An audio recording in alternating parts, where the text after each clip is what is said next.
Muito bem, meus irmãos, nós celebramos hoje a festa do apóstolo São Bartolomeu, chamado no Evangelho de Natanael, a quem nosso Senhor faz esse elogio.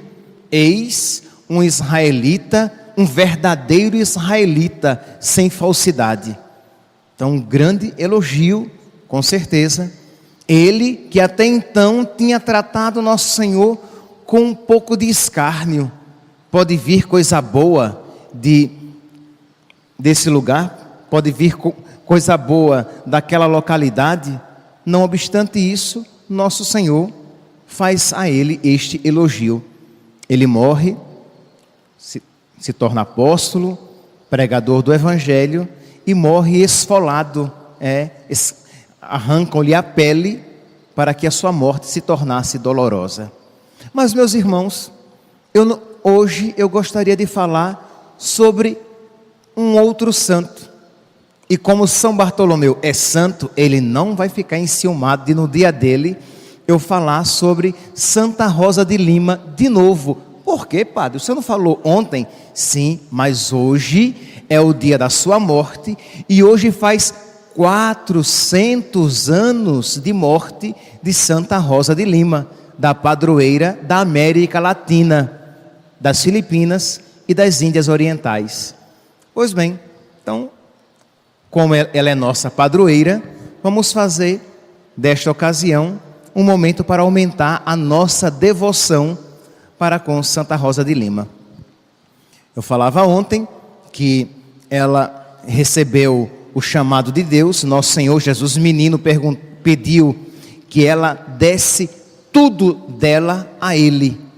Consagra todo o teu amor a mim. E ela então interpretou aquilo como entrada num convento.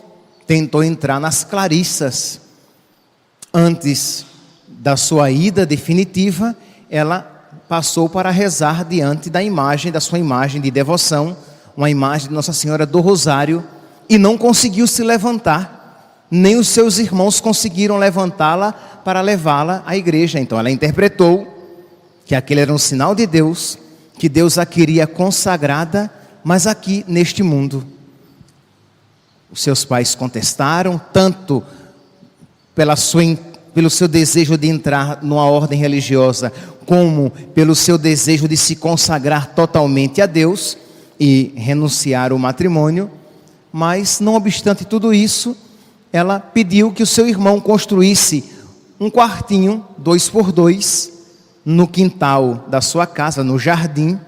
É no jardim que se colocam as rosas, e era assim que ela era chamada, devido à sua beleza, né? Rosa. E ela então vai para aquele quartinho, cobre o seu rosto definitivamente, já que ela era tão bela, mas tão bela de modo que poderia se tornar uma ocasião de pecado para os outros e para si, que aqueles galanteios e elogios talvez pudessem atraí-la. Então ela cobre o seu rosto e se entrega à penitência. Meus irmãos, é tão diferente, né? Que lógica diferente do mundo atual, que prega que o que é bonito é para se mostrar, que a beleza é para se tornar cada vez mais visível e atrair a atenção dos outros. Essa jovem compreende que a beleza verdadeira deve ser cultivada. A beleza verdadeira é a interior, e esta deve ser cultivada cada vez mais. Pois bem, então Santa Rosa de Lima cobre o seu rosto, se entrega àquela vida religiosa, conseguiu do seu diretor espiritual a liberação de não sair jamais da cela, a não ser para participar da Santa Missa. Não ia mais trabalhar nas casas de família, mas iria ajudar no sustento da família com os bordados. Faria bordados que venderia para ajudar a família, mas ela não iria mais sair da cela. Vivia em oração e intimidade com nosso Senhor. E foi num desses momentos de oração e intimidade, quer dizer, já um pouco antes, nos seus momentos de oração e intimidade, que nosso Senhor disse que no dia 24, que num dia 24 de agosto, ela seria levada, ela iria entrar nas núpcias eternas. Ela se encontraria com o seu noivo, com o seu esposo, com aquele para quem ela queria se consagrar totalmente. Pois bem, então todo dia 24, ela mais do que nunca se recolhia em oração. Se já era uma moça recolhida, nos dias 24, nos dias de São Bartolomeu, eram para elas os dias grandemente festivos, porque anunciavam e prenunciavam o seu encontro com o nosso Senhor. Então hoje, quem sabe, um pouco mais de generosidade nesse deter-se com o nosso Senhor em oração, pedindo a Santa Rosa de Lima que ela interceda por nós e nos conceda essa intimidade, esta amizade, este amor esponsal que toda alma deve ter com relação a nosso Senhor. Pois bem, e numa dessas orações, nosso Senhor lhe fala novamente, abre aspas, todos sabemos, confiou-lhe Jesus, que a graça segue a tribulação. Sim, neste período já, ela estava tanto passando pela noite escura, isto é, um período em que ela não experimentava Deus, em que os seus sentidos não experimentavam Deus. Ela rezava, mas não porque ela se contentasse sensivelmente, não porque ela sentisse arrepios, calores, presenças, nada, frieza e vazio no seu coração. Mas ela rezava, ela fazia suas penitências, ela ia à missa, recebia Jesus, ficava em meditação e ação de graças, não obstante, não sentisse compensações sensíveis. Meus santos, isso aqui é importantíssimo, porque quando nós falamos desses santos que se detinham tanto tempo com nosso Senhor, nós somos às vezes levados a pensar o quê? Que eles passavam tanto tempo porque eles gostavam, isto é, eles sentiam prazer físico com isso. Não, o justo vive pela fé.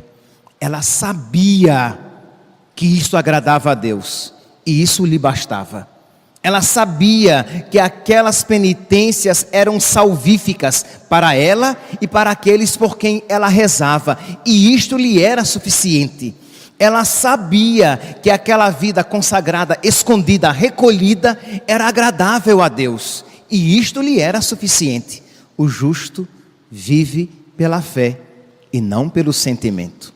Pois bem, então ela ali, naquela noite escura, e veio-lhe também uma doença que lhe impedia a respiração e lhe causava dores terríveis, e que no final da sua vida, ela, precedendo a morte, ela estava aos gritos de dor, porque não conseguia respirar, o seu pulmão era como que esmagado pelo seu corpo na tentativa de respirar. E ela então, nesta dor da alma e do corpo, ela nesta aparente ausência de Deus, abandono de nosso Senhor, isto é, ela estava sendo cristificada, ela estava sendo unida a Jesus Cristo, crucificado e abandonado. Pois bem, ela então, num desses momentos, nosso Senhor lhe fala, toda graça segue a uma tribulação. Todos sabemos, confiou-lhe Jesus, que a graça segue a tribulação. Saibam que sem o peso das aflições não se alcança o mais alto da graça. Compreendam que tanto mais cresce a intensidade dos sofrimentos, tanto mais aumenta a medida das graças. Ninguém erre nem se engane, esta é a única verdadeira escada do paraíso. Sem a cruz não há caminho para o céu. Isso, meus santos, não era para ela, apenas. Isso é para todos nós. Quem quiser me seguir, renuncie a si mesmo, tome sua cruz e me siga. Meus irmãos, esta palavra aqui, dita a nossa padroeira, no momento de dor, se nós não estivermos imbuídos pela fé, nós não compreenderemos. Nós até nos escandalizaremos diante dela. São Paulo, na primeira carta aos Coríntios, no versículo 18, São Paulo diz: a linguagem da cruz é loucura para os que se perdem, mas para os que são salvos é força de Deus. Isto é, esta mensagem, esta palavra é loucura, é exagero. Que história é essa de sacrifício, de tribulação, de tormento? Isso é loucura. Não, meus santos, isso é sabedoria de Deus. E isto aqui, de alguma maneira, se aplica até na vida cotidiana. Ora, se você perguntar a um atleta que se exercita, que ele muda a sua alimentação, que ele faz exercícios rigorosos e ele sente dores no corpo, você que olha de fora, que não valoriza ou que não compreende aquilo, você diz, é loucura. Mas para ele, que sabe o significado daqueles exercícios, ele sabe que aquilo ali tem um valor, tem um significado. Já comentei com vocês outras vezes daquela ginasta agora já aposentada, Daniela Hipólito, Daiane da Silva, e ela dizia que não sabia a última vez que ela tinha ido dormir sem dores nas articulações e sem tomar analgésico. Quem olha de fora diz, é loucura, não tem sentido. Mas ela era ginasta, ela queria alcançar aquela coroa de glória perecível, mas para ela aquilo tinha sentido. São Paulo faz essa mesma comparação na mesma primeira carta aos Coríntios, no capítulo 9, no versículo 24. 1 Coríntios, capítulo 9, versículo 24. Nas corridas de estádio, todos correm, mas bem sabeis que um só recebe o prêmio. Correi, pois, de tal maneira que o consigais. Todos os atletas se impõem a si mesmos muitas privações e o fazem para alcançar uma coroa perecível, que vai enferrujar, porque a traça corrói, a ferrugem destrói. Isto é passageiro, mas esses atletas se impõem. São Paulo diz, correi. Nós nos impomos sacrifícios, nós nos impomos penitências, nós nos causamos rigores, mas não por uma coroa perecível, mas pela coroa imarcessível, imperecível, que não passa, que não acaba, que é eterna. Quando se tem fé, esta palavra de Jesus, a Santa Rosa de Lima, ganha um significado, isto é, a glória se alcança por meio da tribulação. Pois bem, Senhor, então eu passarei pela tribulação com a Tua graça. A graça se alcança por meio do sacrifício. Pois bem, Senhor, dá-me a Tua graça e eu passarei pelo sacrifício, mas eu não perderei a vida eterna. Que vale ao homem ganhar o mundo inteiro e perder a sua alma? Precisamos pedir a Deus que nos aumente a fé a cada dia. Se nós perguntássemos a Santa Rosa de Lima, se fizéssemos a ela essa pergunta, minha santinha, está disposta a receber toda doença, toda dor, toda tribulação, mas não perder o céu?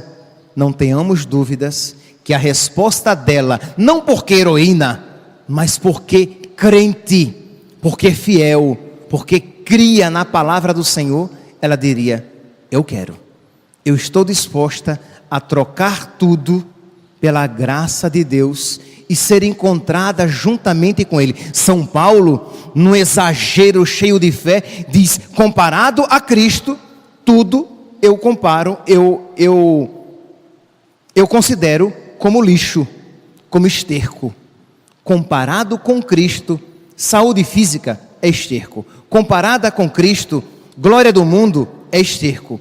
Comparada com Cristo, tudo que o mundo pode oferecer, afetos, amores, seja lá o que for, é esterco. Não tem nem comparação. Mas vocês compreendem que isso ele diz porque é imbuído pela fé. Fé esta que precisamos pedir a nosso Senhor, que nos faça crescer cada vez mais. Se hoje São Bartolomeu aceitou ser esfolado vivo, mas não renunciar a Jesus, é porque ele sabia que mais valia a graça de Deus do que manter a integridade do seu corpo, a sua integridade física. Foi a fé, meus irmãos. É por isso que a palavra de Deus diz que sem a fé é impossível agradar a Deus. Precisamos pedir a nosso Senhor: Senhor, aumenta a minha fé, porque a fé aumentada nos fará pedir a Deus a graça de amá-lo mais. A fé aumentada nos fará esperar em Deus cada vez mais. A fé aumentada nos fará pedir cada vez mais fé. E nós iremos crescer cada vez mais no caminho de Deus.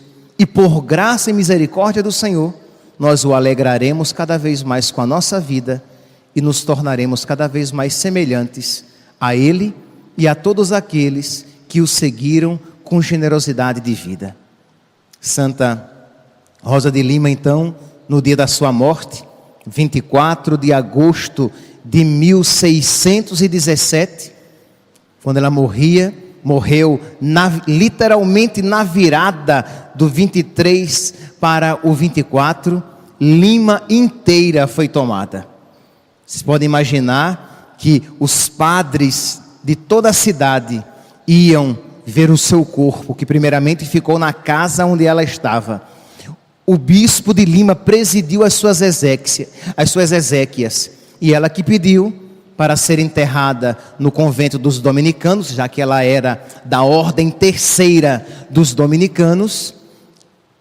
Quando pensaram em sepultar o seu corpo, o povo inteiro não deixou, porque ninguém queria se afastar daquela em quem viam o céu. As pessoas dizem, os biógrafos da época, tem uma que é uma das principais, Mary Fabian, que as pessoas entravam chorando, quase que desesperadas pela morte daquela santinha, mas quando contemplavam o seu rosto, eram tomadas pelo consolo do céu, da certeza do céu.